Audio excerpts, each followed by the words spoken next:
Okay, YouTubers, so let's see. I wanted to make another video piece here of the ongoing project of building out this Harbor Freight utility trailer, and I wanted to do the video right now at this stage so you could see the completed fences. They came out really nice. I'm really happy with them. I just basically used stud 2x4s, which any of you builders out there will know they're a little bit smaller than true 2x4s, but they're basically good for these trailers. I did have to shave them a little bit on the sides. They fit fine from front to back. They're actually a little loose, but I had to shave them from the sides to get them to fit into these brackets that are supplied with the trailer.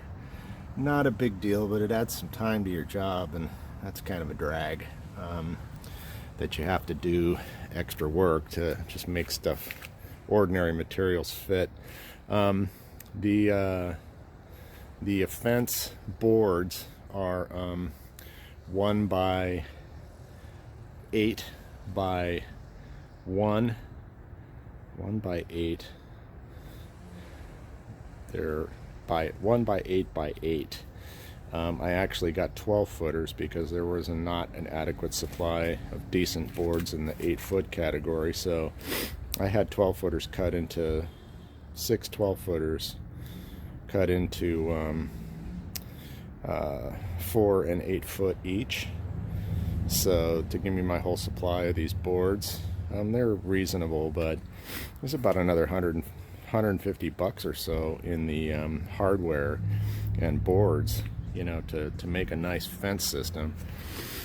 But you can see I've not only countersunk the bolts on the supports here to make them totally inset so that there's nothing on the exterior to snag clothing or any ropes or anything like that as you're trying to use them. I also countersunk the carriage bolts on the inside, which are 1/4-inch carriage bolts with larger washers on this side in order to go over the little square at the top of the shank of the carriage bolt.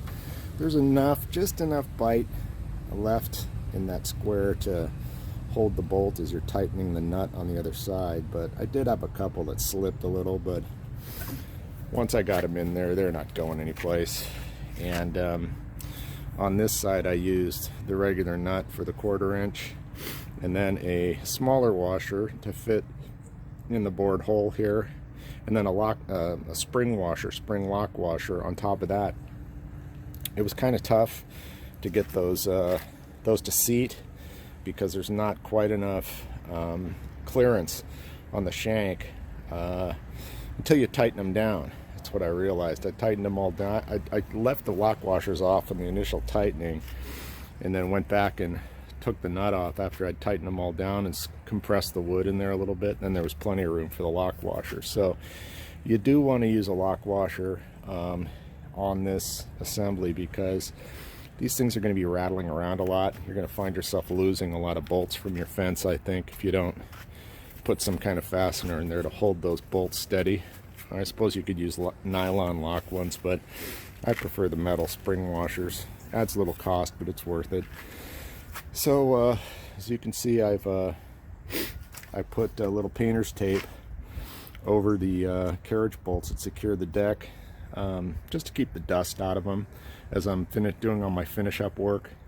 And then next step's going to be to prime everything, and then I think I'm going to caulk all of these so that the bolt holes won't be visible under the paint.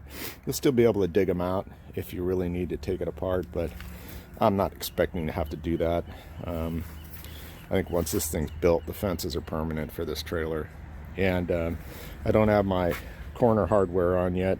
I'll have corner hasps, a couple of them for this side, the big handle hasps in the back, and I'll show you guys all that when the whole thing's done. Should look really sweet. So thanks a lot.